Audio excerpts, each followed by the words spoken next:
Hey, hey, hey, what's up, Mr. and Mrs. America? Welcome to it, man. This is the Ace Michael Show. I'm Ace Michaels, and it's my pleasure to be with you cats, as always. And I don't just say that, I'm not one of those that's going to say it's a pleasure to be with you if it really wasn't. I would come up with something else like, for some of y'all, good to see y'all. The rest of y'all, do your damn thing. I'm going to tell you. But no, it's really a pleasure to see each and every one of you whenever we're out. It's also great that you support the show. Keep doing that. We really appreciate it. It helps us keep the show going. You know how that goes. Today, my thought was on something that I don't know. I just put it like this. I'm gonna keep it real. Is anybody having a good life? Now I know you might have a good default go to, like you might say, okay, well Donald Trump is, or some billionaire tech. No, but is he really? Like, is anybody? And I really think about this. Is anybody really having a good life? Like, because even, Trump stoid over there, he's miserable. He's got to be miserable. He's got surrounded by money. He's got all these sycophant family members and sycophant people that work for him. He doesn't have anybody who's like, yo, Donnie, let's just go hang out, bro. Never, right? So that can't be fun. That's got to be a miserable way to live, right? So you think about all the people who are doing all the lives that we encounter, and everybody has the same basic needs. We all want our family to be safe and healthy, and we all would like to be able to take care of our family and feed our families and ourselves, right? So these are the basic needs. But outside of the basic needs, we all also have these impending heavy fines and dues and bills, like your health insurance, your car insurance, your house insurance, your breast reduction surgery, your breast enhancement surgery, your this, your that. And everything is just like we're living in this I hate to call it the matrix, but that's the best word that comes to mind. Like it literally is a matrix of obligations. So I ask you, and I'd love to get your emails and your thoughts on this. Is anybody really having a great life? Really? And with that being said, I'm gonna bring to the show a first timer. With that introduction, I'm gonna bring to the show a first timer. She is a music artist. She's a comedian. She's probably an actress. When I met her, she was a dancer, darling. She was dancing divinely at a nightclub, at a night spot, and I was instantly compelled to connect with her. And welcome to the show for the first time. Carmynn Bradley is with us on the show today. Hi, Carmynn. How you doing, darling? Hi, I'm doing great. Thank you for having. Oh my God, you're cracking me up. I had to stay quiet during your little Dude, I'm intro. cracking up. I can't help but crack up. Oh Um, my. and speaking of cracking up, just getting right into the damn thing. So you're a comedian, which is hard to be. Yeah. You're a Yeah. really for real working stand up comic. Let's Yeah. let's start there. Let's start there. That's funny. I've been on a hiatus, but yeah, comedy is something that I discovered. Like I discovered it through acting school and through like rediscovering my personality. And I Hmm. like it. I literally found out I was a comedian, and so it's like a beautiful, unexpected addition to my life. Now, does that also mean you're like super depressed and like manic? Because you got to Yeah. kind of be like it doesn't really work one without the other, right? Yeah, I mean, being an artist, that's like part of the spiel. I loved your talk about like whether or not we're enjoying our life because I feel like that's what I've been grappling with is how do I find a way to make it so that I enjoy my life? Like not just reaching for the next thing, not being addicted to my suffering and attached to this like, well, I'm an artist, so I have to. Like how can I create that for myself, you know? Let me tell you something, my friend. All right, let me just have some real let's have real talk for a Real second talk. here, okay? Let me just break this down, okay? Being an artist sucks, dog. Being an artist, Yeah. it's okay. So I was talking to this young lady. We were thinking about dating. And after a few beers, I realized no, we're not going to be dating. But because she was a regular person, that's the point I'm trying to say. She was a regular person, Carmen. So she Yeah. didn't understand. Like, look, I wake up in the middle of the night because I have an idea. You understand? Like I don't. It's not like I'm doing this for fun. Like this is a Yeah. real socio physical thing that happens to Yeah. me. Like I Yeah. have to Yeah. write this song. I have to Yeah. finish this edit. And Yeah. so that means that other people will become secondary in my life. My kids. Mhm. I love my kids. But my kids, would I rather tune my guitar, or would I rather, yeah, probably, I don't know. It's a toss up, man. It's a real toss up. And so being an Yeah. artist is like you have this that you it's like you have this whole other person that's in your incubator inside of you that has to get Yeah. out. It Yeah. has to run around the Mhm. room.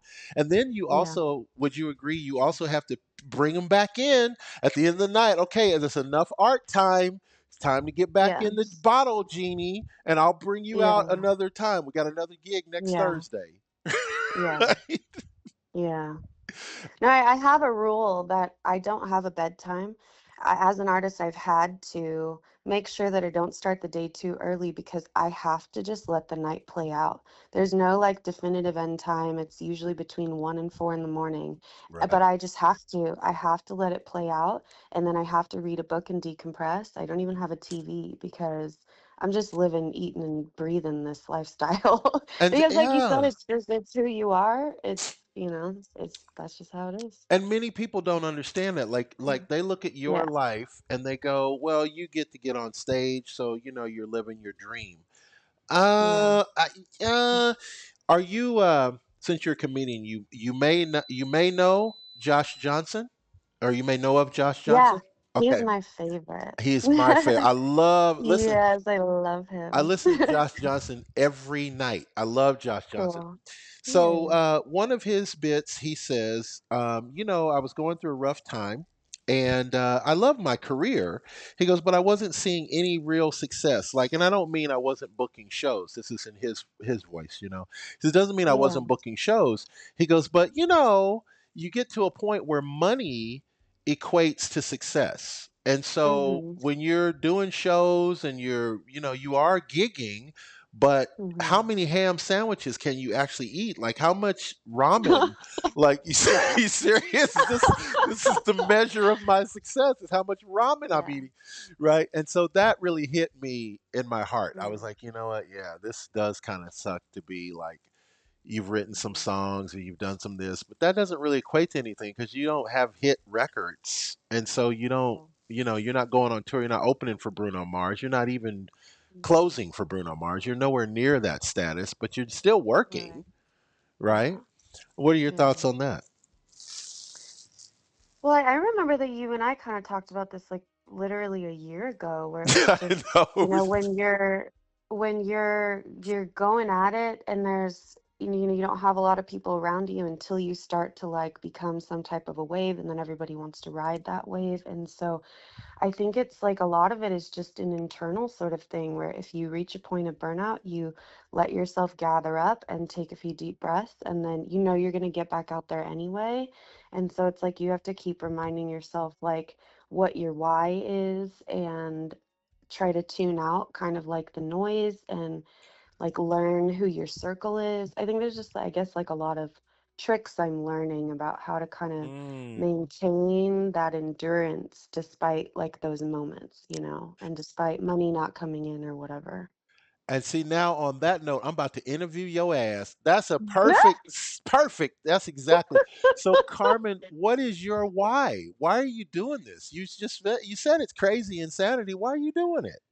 Yeah, honestly, I feel like, well, I know that it's who I am. I have another career. I'm a mental health therapist. I have a very definitive, more surface level why for that one. It's like my brother was mentally ill and I was mentally ill, and like I've interacted with kids and I want to help people, but in artistry, like I went to Bali and I stared at the mountains and I poured like God-fueled water over my head and I said, unlock my voice. And I just Wow. like anytime anytime I hear like music, I think me. Anytime I hear stories about performers who made it, I think that's where I'm headed. Like it's just soulful for me. It's Mm. what I have to do. It's a gift I feel like I've been given.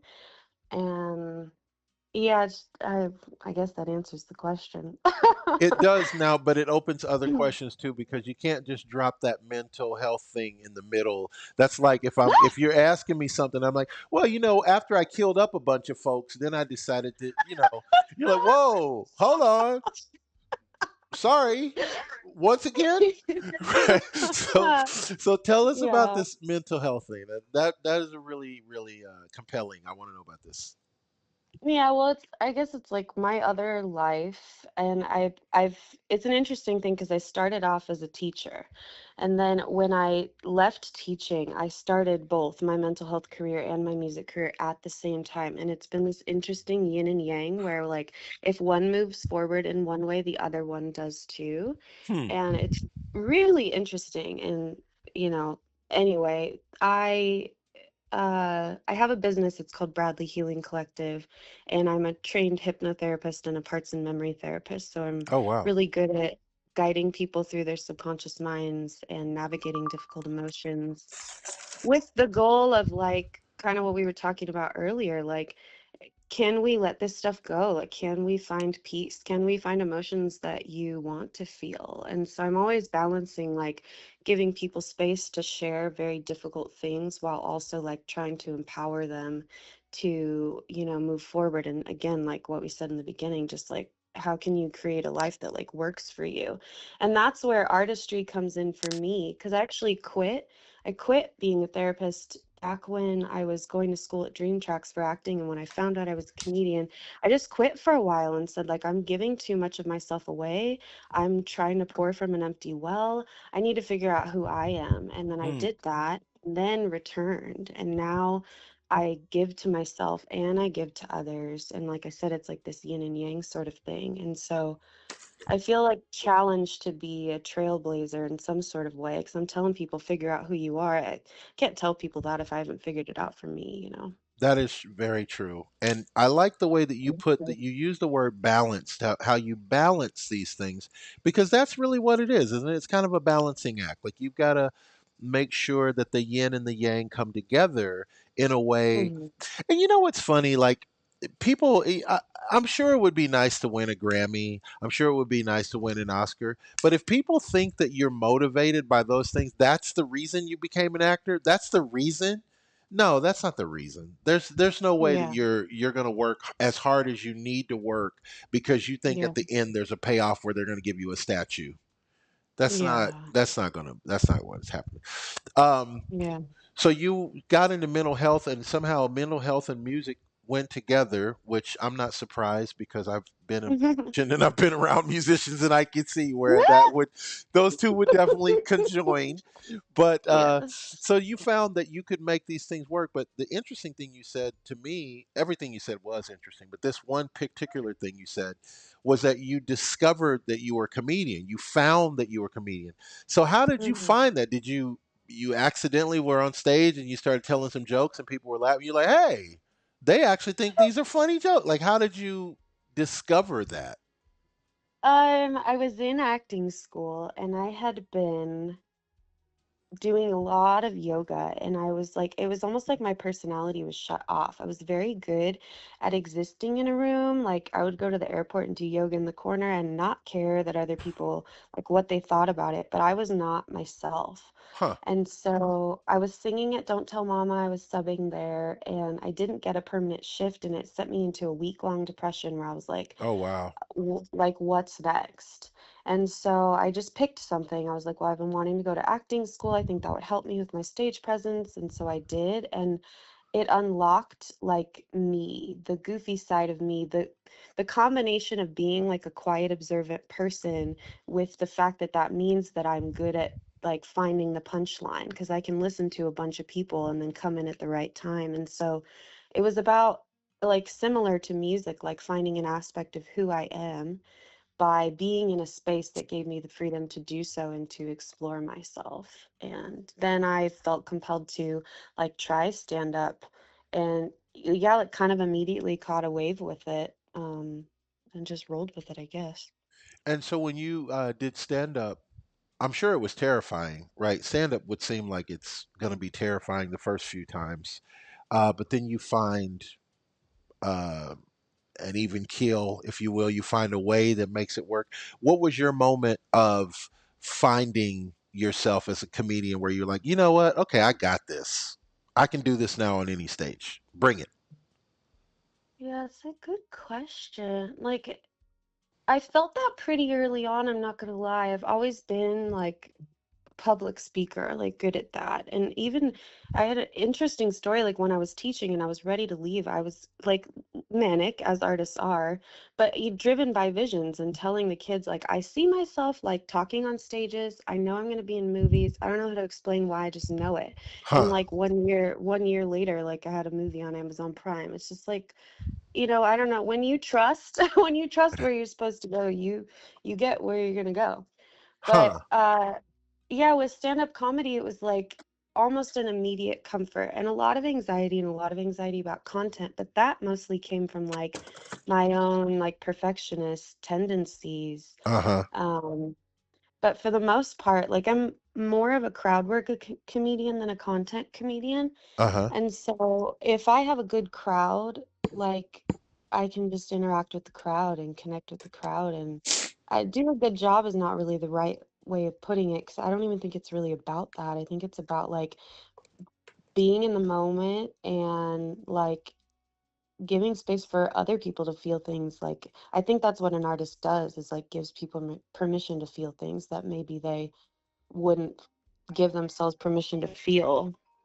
Yeah, I agree with that. I think that there's a spot of being an artist where you're kind of um you're the measuring stick, for lack of a better word. There's a better word, but I can't think of it, right? But you're like, for the audience, they want to go to a certain depth. They want to laugh about politics, but they're afraid to laugh about it. They're afraid to say the thing that we're all really thinking. So when you get on Yeah. stage and you do it, then it gave them permission to be like, okay, all right, yeah, it is kind of fun. He is kind of fat, right? You're right about that, right? And so Yeah. then they, then they can let Mhm, loose and let it go. Now, my mhm, listeners and my soul would be very disappointed if I didn't ask you this question, because there's a whole new realm, if you will, like a whole Marvel universe, if you will, now of female comedians are just killing the game, mhm, right? mhm, And as a female comedian, where do you see the future of this going for female comedian? Like, there's so many. It used to be a couple that you could say, well, Sarah Silverman's doing pretty good, and how about this one, and how about that? But now it's literally like, they're everywhere. yeah. What do you think about that, or do you even put yourself in that category? Like, are you a female comedian? Are you just Carmynn Bradley telling jokes? I think you're right about the second thing. Like, I think I just identify as myself. I sometimes think about that, like I was in an all-female Beatles tribute, and Oh, nice. then when that was over, it was like I almost felt this pressure to like continue to like do that, like create an all-female sort of thing. But my band Mm. now is me and two dudes who I love and who are like just musical geniuses and who support me in my growth as an artist. And so I think it's important, like the conversation about women and in music. I sometimes observe that it seems like it's still like male dominated, but for the most part, like I try not to feed into the women hating men kind of thing, because Mhm. it closes me off to connections and to people who are, allies to women or other groups. And so yeah, I think I try not to like present myself as a female comedian or a female musician, or I just, like you said, I'm just Carmynn Bradley and I'm doing my thing. Yeah, and you know what's interesting? I love to ask artists this question. So, how much of your artistry is personal, and how much do you keep your personal life out of your artistry? Like me as a songwriter, I've been asked, "Well, who did you write that about?" And I'm like, "No, I Mm-hmm. just made up a person. Like, this is not a real. I didn't really go through this. This is just something I thought would be a particular interesting thing to write about. It doesn't mean I went through it." But then Yeah, other writers write differently. They do write from their personal yeah, experiences. I like to yeah. kind of have a filter. Like, there's certain things about my life I don't want the public to know. like me Mm-hmm. personally. Yeah. Are so where's your meter in that? Where do you define how much of the real Carmynn Bradley is involved in this art? This is a great question because I've been grappling with it like as a therapist. At some point, when my art gets to a certain space, like, will I even be able to participate in this professional career? Hmm. Where are my boundaries? But when you Google me, you find both. And so if somebody's my client and they Google me, they're going to find music. And if somebody finds me in music, if they Google me, they're going to find the other thing. And so I have almost like I'm forced to be open in a way. And maybe that's just like, maybe I had to believe that in order to be that way, but I do, like, I'll share stories about my brother who died 10 years ago and songs I've written about that. And but with the new band that I have, it, because I'm in a group, I feel like it helps me to kind of let go of that. Like, it doesn't have to be about me and my struggles. It can just be about me creating with other creatives, and I like that. I like that it takes me out of my ego Hmm. and that it's not all about me. It's this group that we created together. And I love that. Like, I like that it's a trio because my drummer can have some spotlight because I love drummers. I fucking I love rhythm. Like, I need it. I love it. I love him. He's so talented and I want him to be in the forefront. Like, it's not like, oh, it's Carmynn Bradley's band and she's a great singer. It's me and Johnny and Daryl creating something beautiful with all of our minds. And so I'm getting away from your question a little bit, but I think it's because, like, I'm always like grappling with that and, like, wondering about how much of me goes into this. And but in general, I'm kind of like an authenticity girl. Like, I kind of wear who I am on my shoulder. i Hmm. i think that journey I talked about with, like, going to acting school and finding myself again, I think that because I went through the struggle of losing myself, I tend to maybe be a little attached to, like, well, I'm gonna hold on to it or something. Hmm. And I want to say I really respect the way you put the show together, because you got a show tonight in Las Vegas, Yeah. and I watch people's work because I learn a lot. I book artists, but I'm learning a lot as I book these artists. I kind of see how they put their things together, and then that helps me kind of go, oh, okay, well, this is what I kind of don't want to do, and this is what I do. But I like the musicians that you surrounded yourself with are Mhm. all top notch. The Yeah. performers, the opening act, and I presume that you put all this show together. How much of this show is Carmen's vision? Well, I guess I'm the orchestrator of the whole thing.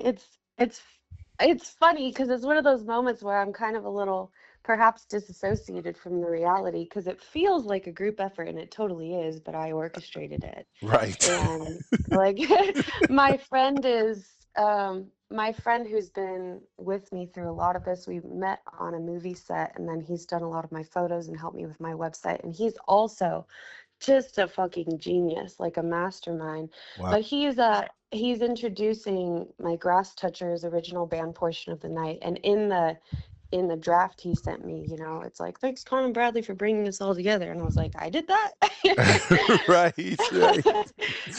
But yeah, you're so right. Like, we had a rehearsal yesterday, and I've got Kenny Davidson, who is Mm, just a musical gift, and Randall's like, everybody around me is just a genius, and they've been rallying behind me. And there's been a lot of behind the scenes work, like rehearsals with Carl John, who's going to be doing it. We're going to be doing a duet together, and he's a songwriter around town, and, like, my two female guest singers are just so talented and have their own stories. And so, yeah, it's I guess it makes me think about what I was saying when you asked me the question about how much of this is about me. And it's like, it is, but it's not. Like, it's about community. And really, I think part of the struggle of being an artist is that sometimes, like, because we feel misunderstood, we feel alone. And in my journey to try to find that peace and connection, I've had to really open my heart specifically to, like, this community here in Vegas, this artistry community, and, like, accept love, accept help, lean into collaboration, like, let it be a group thing. And so I know that I put in a lot of work, but everybody involved in tonight did. And I like I've been swelling with gratitude when I give myself a moment to sit and really like Yeah. think about it, you know. It's like the greatest thing you'll ever love. The greatest thing you'll ever learn is just to be loved and be loved in return, Yeah. type of thing. Yeah. Um, there's two things Yeah. I want to talk about before we run out of time. One is going to be a little bit more about your music. I want people to know as much as they can about who you are as an artist, full rounded. And then at some point, we got to talk about this name, Carmen, and how it's spelled, because I'm sure it throws people into like, is that how you spell it? Is that right? It don't look Yeah. like Carmen. My mama's name is Carmen. She don't spell her name like nothing like Right. that. So hippie, Funny. is it hippie parents? Is that where it comes from? It's actually an interesting story, as all the stories are. No, my father wasn't around like before. My mom was pregnant with me and they split up. So my uncle named me. And the Okay. interesting thing about that is that I never planned on coming to Vegas. It just sort of happened, but he lives here and he's Uh my huh. only like family member here, and he was a professional comedian, an actor, and a singer, and he Oh did wow. opera. And so he actually named me Carmen because of the opera, but then being an artist, he was like, I'm going to spell it this way. Uh huh. Uh huh. Wow. So yeah, it's all very just like, I don't know, profound. And so, if that's your namesake, have how many times have you seen the opera Carmen? Never. Never. Exactly, Yeah. exactly. I was like, my name No. is Ace. I don't know anything about playing cards, bro. Get out of here. What is wrong with you? Right. I don't know nothing about that. Yeah. That's funny. But I can sing. Yep, there you go. Yeah. And so when I met you, Carmen, I mean, you remember when I met you because you were there, but people may not know that you're a dancer. That's how, when I met you, you were dancing with this troupe, and so Mm. I was attracted to the legs. I saw some legs. I was like, "Whoa, who is this? Carmyn Bradley." Put that in my mental Rolodex for sure.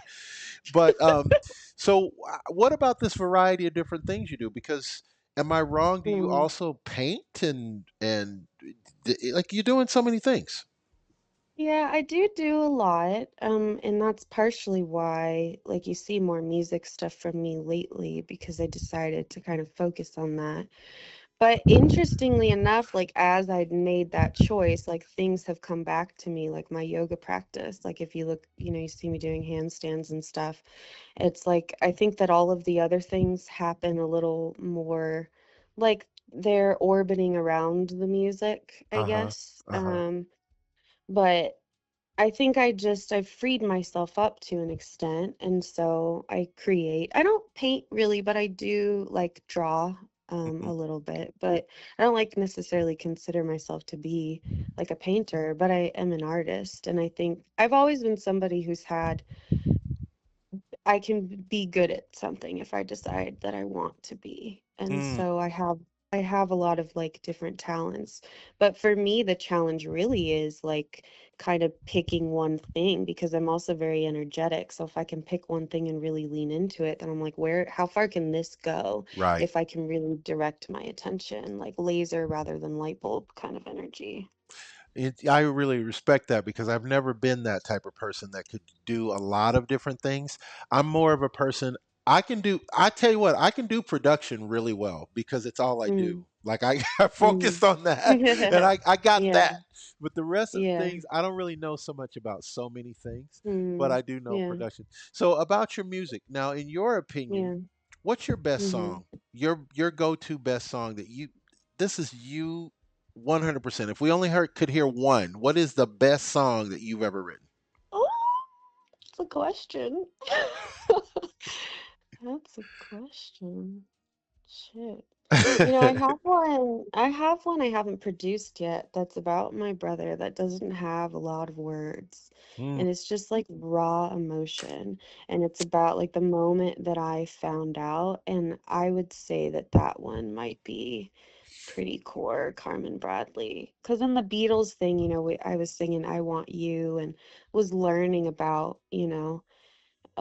what went into that song. And that was a song that was about just one emotion and really leaning into it. mm-hmm. And, um, and I've been playing around with like my voice and how low it goes and how high it goes. And so that song that I wrote, that's called I Remember You Cold, there's like this image of, perhaps people don't want to hear this, but anyway, seeing my brother like in the morgue and like Mm, seeing him lifeless, and that song is just about that emotion. And it's, I have to be really open and receptive even to be able to like sing it fully also. sure. So yeah.